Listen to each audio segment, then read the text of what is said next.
Hello students, previous topic अपन ने पढ़ा था ENT, ईयर नोज थ्रोट के डिसऑर्डर कंप्लीट हो चुके हैं। एनाटॉमी का मैंने आपको वीडियो सेंड किया था। एनाटॉमी जो है कार्डियोवास्कुलर की आपने पढ़ी होगी, ठीक है। कार्डियोवास्कुलर सिस्टम क्या होता है उसके बारे में, है ना। इसके बाद मैंने आपको एक टॉपिक सेंड किया था blood transfusion.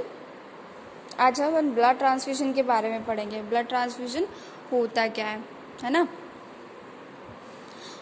Blood transfusion means blood को क्या करते हैं अपन, ट्रांसफ़र करते हैं ह्यूमन बॉडी के अंदर, ठीक है। तो सबसे पहले इसका डेफिनेशन देखते हैं। किसी भी पर्सन में आईवी रूट द्वारा होल ब्लड्स और इसके कंपोनेंट्स जैसे प्लेटलेट्स, आरबीसी, प्लाज्मा को एडमिनिस्टर करना ब्लड ट्रांसफ्यूजन कहलाता है। Blood transfusion means whole blood, पूरा अपन ब्लड चढ़ाते हैं किसी भी पर्सन में, और किसके थ्रू, आईवी रूट के थ्रू, है ना। आईवी इंट्रावीनसली दिया जाता है, ठीक है। इंट्रावीनसली किसी भी पर्सन में होल ब्लड को चढ़ाना ब्लड ट्रांसफ्यूजन कहलाता है। और इसके कंपोनेंट्स जैसे प्लेटलेट्स, आरबीसी और प्लाज्मा को, इनको सबको अलग अलग करके और भी उसको भी एडमिनिस्टर किया जाता है, ठीक है। तो प्लेटलेट्स, आरबीसी और प्लाज्मा को एडमिनिस्टर करना भी ब्लड ट्रांसफ्यूजन कहलाता है, ठीक है। किसी भी पर्सन को होल ब्लड या फिर जैसे इसके components blood, platelets, RBC and plasma को एडमिनिस्टर करना ब्लड ट्रांसफ्यूजन कहलाता है। Indications of blood transfusion, blood transfusion के इंडिकेशंस क्या होते हैं, कब कब अपन ब्लड ट्रांसफ्यूजन कर सकते हैं। एनीमिया केसेस में ब्लड की कमी फुलफिल करने के लिए क्या जाता है, मतलब एनीमिया मीन्स रिड्यूस, जो आरबीसी जो का लेवल रहता है वो रिड्यूस हो जाता है ना, उसे अपन क्या बोलते हैं, एनीमिया। आरबीसी का लेवल कम हो जाता है जिससे लो एचबी, है ना, हीमोग्लोबिन भी अपना कम आता है। एनीमिया के केस में जो ब्लड की कमी रहती है उसे फुलफिल करने के लिए किया जाता है, ठीक है। हीमोलाइटिक एजेंट को नए ब्लड में बदलना, हीमोलाइटिक एजेंट को नए ब्लड में बदलना। हीमोलाइटिक मतलब क्या होता है, हीमोलाइटिक मीन्स होता है जो आरबीसी रहती है ना, वो दो कंपोनेंट से मिलकर के बनी रहती है, हीम प्लस आयरन, है ना। हीम प्लस आयरन दो कंपोनेंट से मिलकर के बनी रहती है। जब ये टूटती है ना तब भी इसके ऐसे ही डिस्ट्रक्शन होता है ना। हीम अलग बन जाता है और आयरन अलग, ठीक है। फिर जब नया ब्लड बनता है ना तब हीम और आयरन दोनों यूज हो जाते हैं, और बचा हुआ पार्टिकल जो रहता है वो यूरिन के थ्रू पास आउट हो जाता है। तो जो हीमोलाइटिक एजेंट में जो हीम और आयरन है उनको यूज़ करके और वापस नए ब्लड में बदलने का काम करता है, ठीक है। ब्लड के थ्रू अपन जो सारी कंपोनेंट्स देते हैं, प्लेटलेट, आरबीसी और प्लाज्मा, ये देते हैं, तो इससे क्या होता है, नया ब्लड का फॉर्मेशन होता है, ठीक है। बॉडी से ब्लड लॉस हो जाने पर, अगर बॉडी से ब्लड लॉस हो जाता है तब भी अपन देते हैं। किन किन कंडीशन में ब्लड लॉस हो जाता है, बाय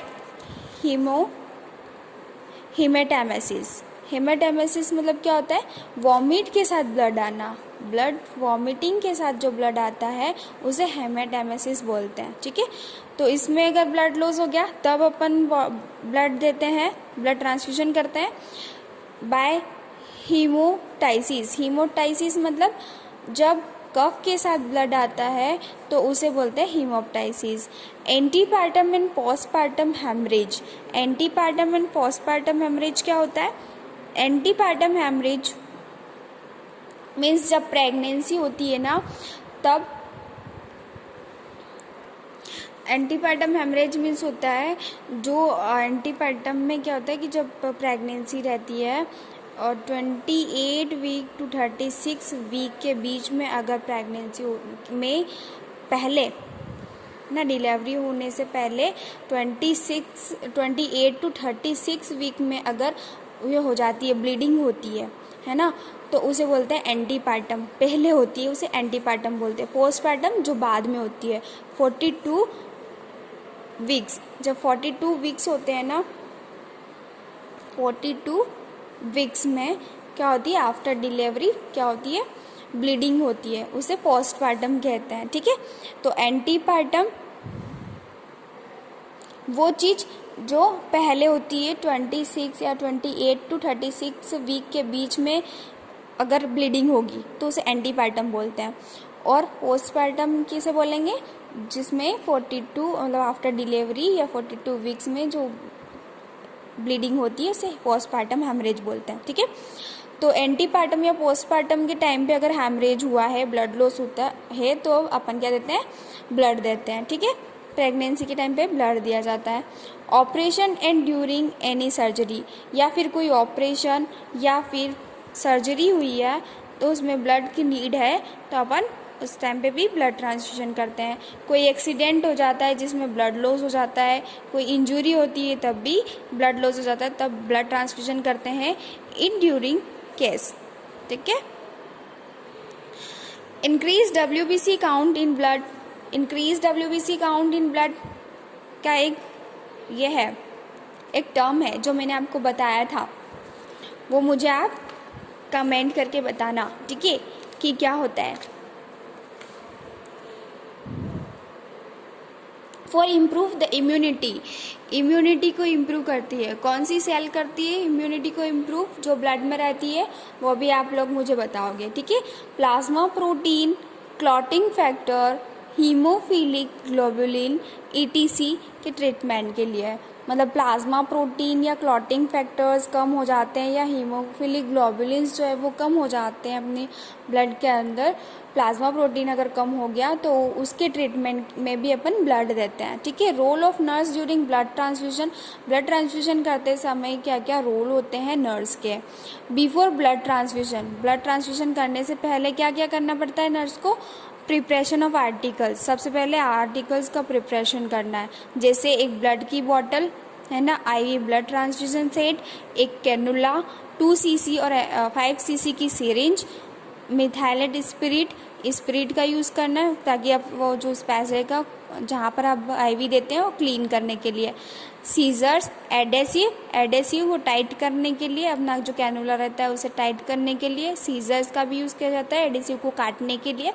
IV स्टैंड का यूज़ करते हैं ब्लड को टंगाने के लिए, ब्लड की बॉटल को टंगाने के लिए IV स्टैंड का यूज़ करते हैं। किडनी ट्रे और पेपर बैग क्यों करते हैं, कलेक्ट वेस्ट को कलेक्ट करने के लिए। मैकिनटोश एंड टावेल वाइप करने के लिए मैकिनटोश और टावेल का यूज़ करता है। मैकिनटोश जो पहले जो अपनी शीट रहती है बेड शीट वो गंदी ना हो उसके लिए मैकिनटोश यूज़ करते हैं। टावेल जो है कोई भी बैड पार्टिकल गिरा है उसे वाइप करने के लिए, साफ़ करने के लिए किया जाता है। ठीक है, next preparation of the patient and the environment.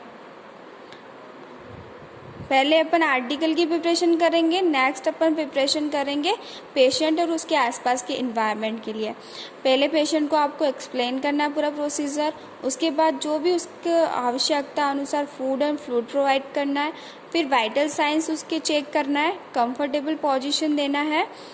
ठीक है, एंड नॉन डोमिनेंट आर्म का आपको क्या करना है, चूज करना है उसे। ठीक है, मीन्स वो आम जिस पर कुछ लगी ना हो या फिर जला ना हो वो आम आपको यूज़ करनी है। ठीक है, ब्लड देने के लिए। ब्लड ट्रांसफ्यूजन के समय मैकिनटोश या टॉवेल का यूज़ करें। मैकिनटोश अपनी बेडशीट जो है वो गंदी ना हो, ब्लड में गंदी ना हो, उसके लिए यूज़ किया जाता है। टॉवेल को साफ़ करने के लिए यूज़ किया जाता है। पेशेंट के रूम में लाइट की उचित व्यवस्था होना चाहिए ताकि अपने को वेंस वगैरह सही से दिखे। ठीक है,